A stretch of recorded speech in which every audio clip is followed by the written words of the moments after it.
सुगंधात एक शापित आत्मा. पार्श्वसंगीत, मंद वायाचा आवाज, रात्रीच्या झुरळांचा किरकिराट. कथावाचक, गंभीर आवाजात. कोकणातील मांडवी गावात एक जुना वाडा आहे, देवळेकर वाडा. गावकरी म्हणतात, तिथं सुगंधा नावाची एक स्त्री राहत होती. आणि मरतानाही तिनं शांती मिळवली नाही.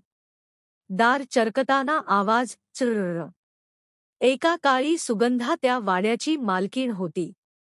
ती सुंदर होती, पण तिच्या डोळ्यात नेहमी एक भीती दडलेली.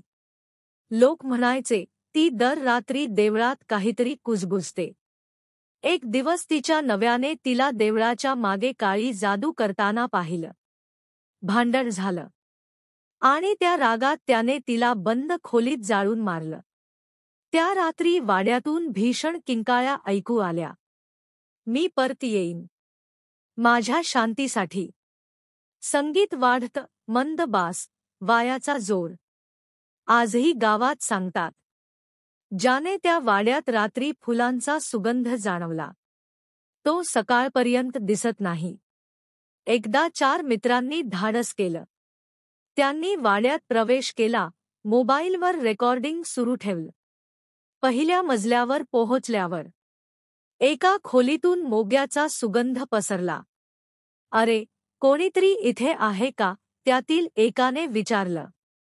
अचानक आरशात एका स्त्रीचा चेहरा दिसला, अर्धवट भाजलेला, पण डोळे तेजस्वी. माझं फूल कुणी तोडलं? ती किंचाळली. मोबाईल खाली पडले, सगळं अंधारात गेलं. दुसऱ्या दिवशी फक्त 3 मित्र गावाबाहेर पळाले. चौथा कधीच सापडला नाही. शांत पार्श्वसंगीत, मंद आवाजात मंत्रोच्चार. आजही रात्री वायासोबत मोग्याचा सुगंध आला की गावकरी दार बंद करतात. कारण तो सुगंध म्हणजे सुगंधा आली आहे.